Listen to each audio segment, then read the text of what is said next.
अभी हाल ही में राजस्थान सरकार के द्वारा सभी संविदा कर्मचारियों के लिए जो Rajasthan contractual hiring to civil वर्ष 2022 नियमों के तहत लाया जाकर ये दावा किया जा रहा है कि सभी संविदा कर्मचारियों को नियमित कर दिया जाएगा। आखिर उसकी सत्यता है क्या? सरकार क्या चाहती है? प्रचार प्रसार इतना व्यापक तरीके से किया जा रहा है कि जैसे यहाँ के सभी संविदा कर्मचारियों को नियमित किया जा चुका है।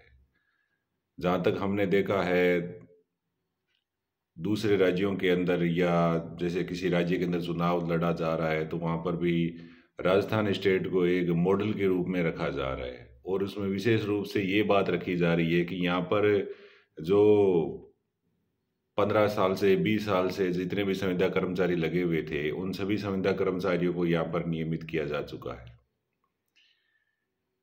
तो पहले तो मैं बात करना चाहूँगा कि भाई कांग्रेस सरकार जो राजस्थान के अंदर है उससे जुड़ी हुई है जो जानकारी बाहर आ रही है तो दूसरे स्टेट्स के जितने भी संविदा कर्मचारी है उनके अगर किसी प्रकार की मन की शंका है वो दूर कर दिए देते हैं कि ऐसा भी यहाँ पे कुछ नहीं हुआ है। एक संविदा है उसको वापस संविदा ही रखा जा रहा है। कहीं भी इन रूल्स के अंदर इन नियमों के अंदर ऐसा कुछ नहीं है जो नियमित कर्मचारियों को मिलने वाला है या नियमित कर्मचारियों को जो कुछ दिया जा रहा है वो इन संविदा कर्मचारियों को दे दिया जाएगा।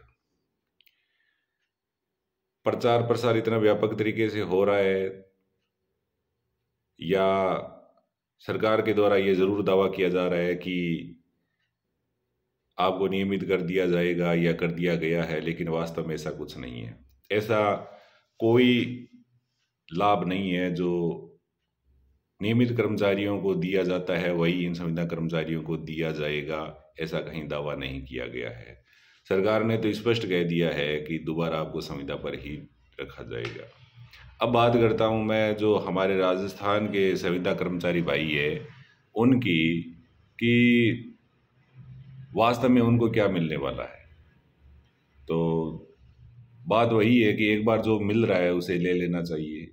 और अभी जैसे अलग अलग विभागों ने, चाहे वो शिक्षा विभाग हो चाहे चिकित्सा विभाग हो, सब अपने अपने विभागों के जितने संविदा कर्मचारी थे उनको अडॉप्ट करने के लिए अपनी अपनी जो प्रक्रिया है वो निकाल दी है। जैसे शिक्षा विभाग ने मदरसा पैरा टीचर्स के लिए, शिक्षा कर्मियों के लिए और पंचायत सहायकों के लिए, तो उससे स्पष्ट है और जितना हम गहराई तक गए हैं, अधिकारियों से मिले हैं, उससे यही बात निकल कर सामने आई है कि आज तक का हमारा जो अनुभव है वो जीरो कर दिया जाएगा। इसमें जो 3 स्लैब बनाए गए हैं कि 9 साल बाद में, 18 साल बाद में, 27 साल बाद में, उसी का लाभ आपको मिलेगा, इसके अलावा आपको कुछ नहीं मिलेगा। वर्तमान में हमें जो बताया गया है भी आपको फिक्स पे मिलेगा और वही मिलेगा। इसके अलावा हमारा जो पहले का अनुभव है, जैसे शिक्षाकर्मी है, मदरसा पैरा टीचर्स के जो भाई लगे हुए हैं उनको आज 10-10, 15-15, 20-20 साल हो गए, तो उनके पीछे के सारे अनुभव को शून्य कर दिया गया है। आज के बाद ही उनकी सेवा मानी जाएगी। तो सबसे बड़ा लॉस तो यही हुआ है कि आज तक की जो सेवा थी वो जीरो कर दी गई है, यानी यहीं से स्टार्ट होगी। अब हालांकि सरकार ने ये दावा किया कि आपको 9 साल, 18 साल, 27 साल के बाद में वेतन वृद्धि कर दी जाएगी या जो कुछ भी लाभ है वो दे दिया जाएगा, लेकिन वास्तविकता तो ये है कि हमारे कुछ साथी ऐसे हैं जो 9, 18, 27 का लाभ लेंगे ही नहीं। बहुत सारे शिक्षाकर्मी या पंचायत सहायक या मदरसा पैरा टीचर्स के ऐसे लोग हैं जिनकी उम्र अभी 55 साल है, 50 साल है, 51 साल है, तो वो लोग इनका लाभ ले ही नहीं पाएंगे। या वर्तमान में चलो मान लिया जाए जो छोटे हैं जिनकी उम्र 35 साल के आसपास है वो इसका लाभ ले भी लेंगे, तो आज से 9 साल बाद में जो लाभ इनको मिलने वाला है तो उस समय चलो इनकी वेतन वृद्धि हो जाएगी, लेकिन उस समय फिर उस वेतन की वैल्यू इतनी रहेगी नहीं। यानी जो लाभ आज मिलना चाहिए वो आज से 9 साल बाद में मिलेगा। जो लाभ 18 साल बाद में ये मिलने का दावा कर रहे हैं वो तो हम ले ही नहीं सकते, क्योंकि बहुत सारे ऐसा समझ लो कि 70% भाई ऐसे हैं जिनका रिटायरमेंट हो जाएगा। कई भाई तो ऐसे हैं जिनके ज्वाइनिंग के साथ साथ में रिटायरमेंट करना पड़ेगा। हालांकि यहाँ पर बहुत सारे ऐसे प्रश्न उठते हैं कि आखिर क्या होगा बाद में, पूर्णतः स्पष्ट नीति सामने नहीं आई है। तो मेरा तो यही कहना है, और जहाँ तक जो बात निकल कर सामने आई है उसके आधार पर, कि भाई एक बार जो सरकार के द्वारा एडॉप्टिंग की प्रक्रिया शुरू की जा रही है, विशेष तौर से मैं शिक्षा विभाग के द्वारा जो शुरू की जा रही है एडॉप्टिंग की प्रक्रिया, उसके बारे में आपको बताना चाह रहा हूँ कि 15 नवंबर से लेकर 15 दिसंबर के बीच में हमारे एडॉप्टिंग की प्रक्रिया है वो पूरी हो जाएगी।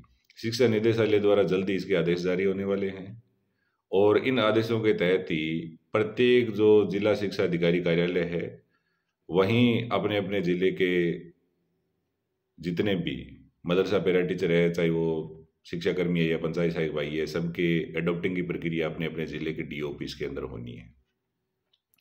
अब बहुत सारी जो विसंगतियां रहती है, उन विसंगतियों को दूर करने के लिए हमें एक बार एडॉप्टिंग की प्रक्रिया के अंदर आना है और उसके बाद में लड़ाई लड़नी है। इसलिए मेरा समस्त जितने भी पंचायत सहायक भाई है या जितने भी शिक्षाकर्मी हैं, सबसे यही अनुरोध है कि एक बार के लिए इस एडॉप्टिंग की प्रक्रिया का हिस्सा बने। सरकार जो हमें एडॉप्टिंग करके जो कुछ भी देना चाह रही है उसके अंदर हम पूर्ण रूप से शामिल हो जाएं।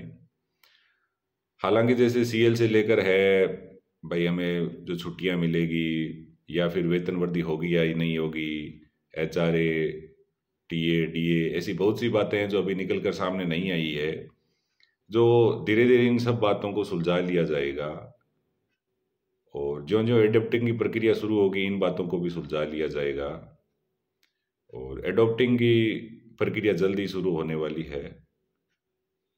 शिक्षा निदेशालय के अधिकारियों का भी यही कहना है, और उस आधार पर 15 दिसंबर से पहले पहले लगभग सभी विभागों ने ये अपनी अपनी तैयारी कर ली है। विशेष तौर से शिक्षा विभाग ने तो अपनी पूर्ण तैयारी कर ली है, तो इसलिए हमें इसके लिए पूर्ण रूप से तैयार रहना चाहिए। धन्यवाद।